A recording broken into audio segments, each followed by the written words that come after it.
Kitco Mining's special coverage of the Gold Forum Americas is brought to you by Metalla Royalty and Streaming. Competition in the royalty space is getting more intense with more M&A underway, including with Kitco's event sponsor, Metalla Royalty and Streaming. This is Paul Harris for Kitco Mining at the Gold Forum Americas in Colorado Springs. And joining me today is Brett Heath, President and CEO of Metalla, to tell us more. Brett, welcome to Kitco. Thanks for having me, Paul. Now, you recently announced that Metalla is combining with Nova Royalty in a $500 million Canadian deal. Talk us through the deal and what some of the key highlights are for value creation with this union. Yeah, so this was a transaction that both companies are very excited about, and really it was the culmination of a same strategy that was run separately by both businesses, which was to focus on very, very high quality, long sustainable development assets, which, at the time over the last decade was a difficult thing to do. We saw a lot of the sector really push heavy into chasing cash flow.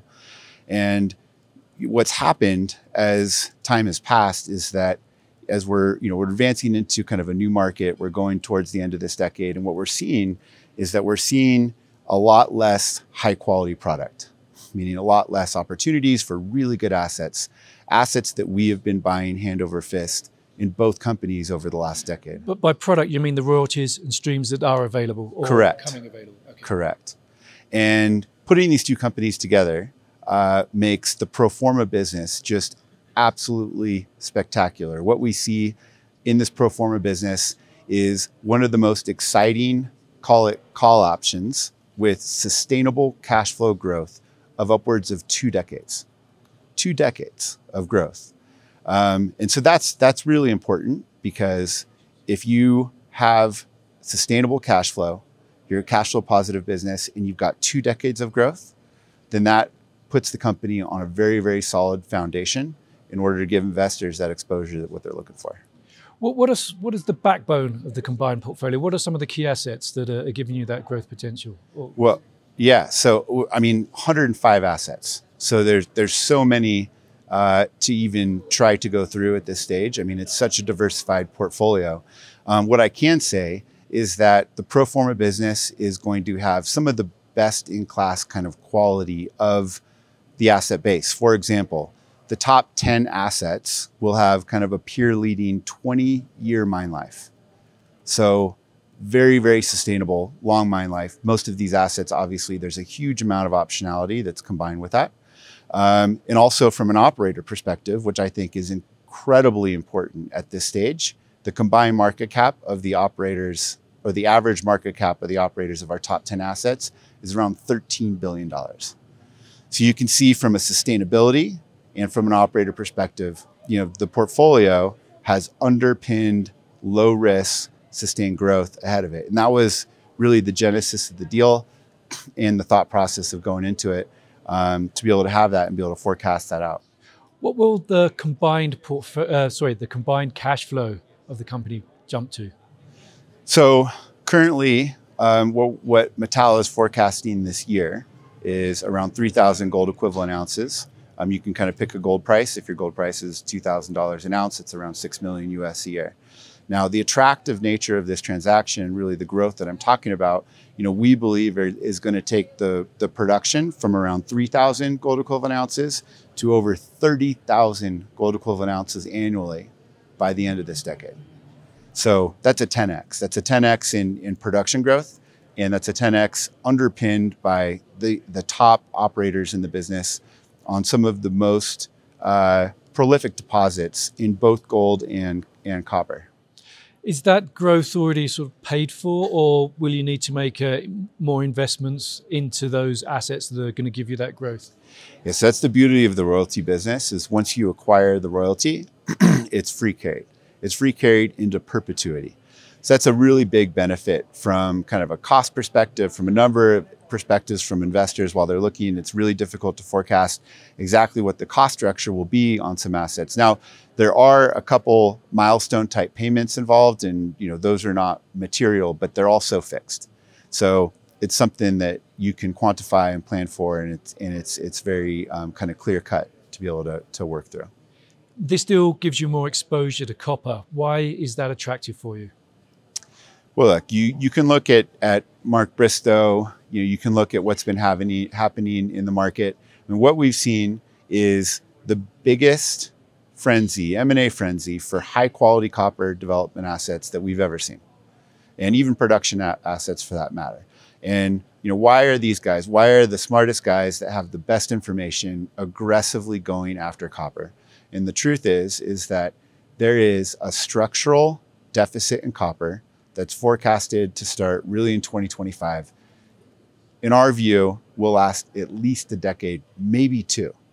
It's so difficult to bring on big copper mines, and it takes so much time to bring on big copper mines that all of these big mining companies, diversified and precious, are scrambling to get their exposure for this structural bull market that's really in front of us.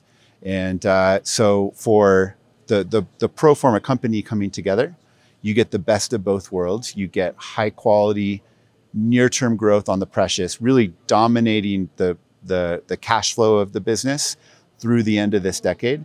And then you've got significant copper exposure coming on kind of towards the end of the decade and into the next. That in one transaction, putting the two companies together, really makes the underlying business and the pro forma company in a much stronger position. How would you describe the competitive environment in the royalty space at the moment?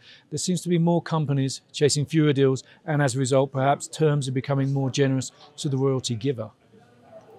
Well, that's true. We've seen that, and again, that's a symptom of what we've seen and what we've witnessed, and really what we've been planning for over the last 5 years, which is significant decrease in high quality royalties and streams available. And this has been a continued trend over the last 5 years. This has been the underlying driver of a lot of the consolidation that you've seen within the royalty business over the last couple of years. If you remember, a few years back, there was an explosion of royalty companies. Now it's going the other way. And that's really on the back of high quality assets. Now, there's plenty of lower quality royalties and streams. The origination business, if you look at what's been going on, which is usually a large part of the majority of the amount of capital that's deployed within the royalty and streaming sector, it's shifted. It's shifted significantly down the food chain, mainly focused on single asset producers, and getting those single asset producers to take those financing package. As we've seen, there's been the introduction of a little bit of debt, a little bit of equity, maybe offtakes, more of almost like a private equity approach. And the reason why, I believe that we're seeing some of that is because, the royalty and streaming companies, they're very specific on getting exposure to good assets. And so, they're going to do what they can, but we're still seeing that on the small end of the curve. And again, this was everything that both companies really understood, taking a very, very long-term view, which is incredibly hard to do in this business, because investors, their attention span is tomorrow.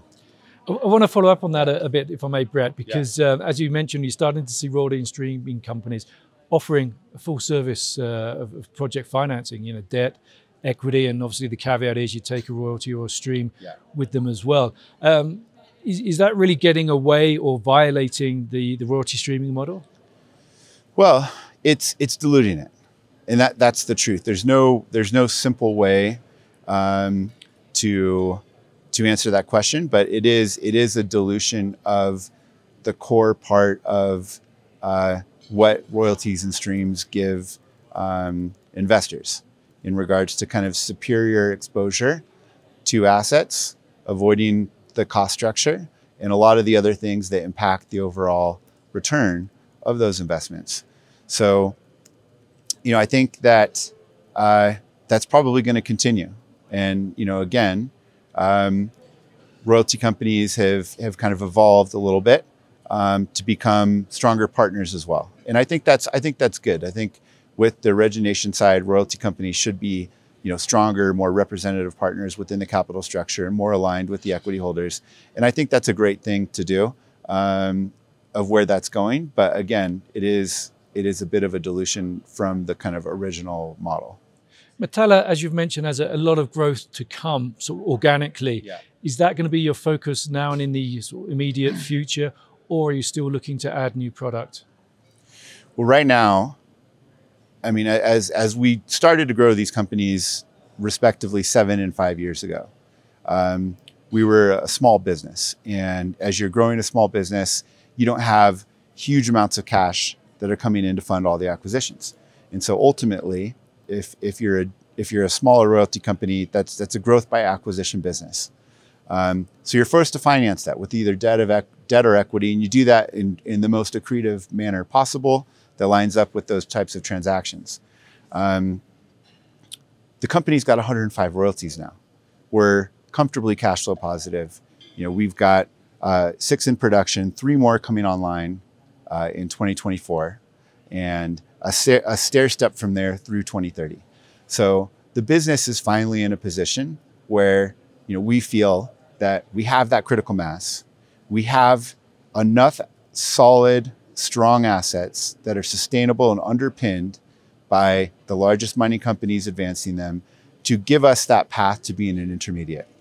And so, it took quite a bit of effort, quite a bit of time to get here. But the pro forma balance sheet, the pro forma cash flow perspective, and the growth ahead of us is going to allow us to really be patient. And that's the key. From this perspective, we can sit back and we can not have to make those moves. We do not have to feel that pressure from the market that I think other companies, potentially not just in the precious metals royalty sector, but also the mining sector, when they can't replace those ounces. Mining is all mines deplete at some point in time. So having that growth and that sustainability is absolutely key. You're bringing 2 companies together. Is there a name change coming as well, or will you continue to trade under Metalla? Yeah, so we'll continue to trade under Metalla on the New York Stock Exchange under the symbol MTA, and also on the venture under the symbol MTA. And existing directors and management will remain in place. Finally, Brett, what trends in the precious metals sector, and maybe let's extend that to the copper sector as well, what concerns you at the moment and what encourages you? Well, what encourages us on the long term from a copper perspective is that it's so clear there's a structural bull market here. And, I think that structural bull market is going to drive a lot of generalist inflows into the sector. Now, the gold market has had a tough time with generalists really over the last 10 years. It's been a long time since we've seen significant generalist capital inflows to the market. I think at some point when the gold price breaks out, those return on the gold side. And I think the combination of really putting the 2 metals together, creating what we think is really the perfect blend of inflation resilient, strategic, and monetary exposure is the way to go. And so, we do see significant inflows, and it's all about positioning for that, which, I think that's what we've been able to do, putting these 2 businesses together. Well, that does seem to reflect the way that the gold seniors are directing their efforts at the moment. Brett, Heath, I wish you the best of luck with the merger. Thank you very much for joining us today. Yes, thanks, Paul. This is Paul Harris for Kitco Mining at the Gold Forum Americas in Colorado Springs. If you like what you see, don't forget to subscribe. Kitco Mining's special coverage of the Gold Forum Americas is brought to you by Metalla Royalty and Streaming.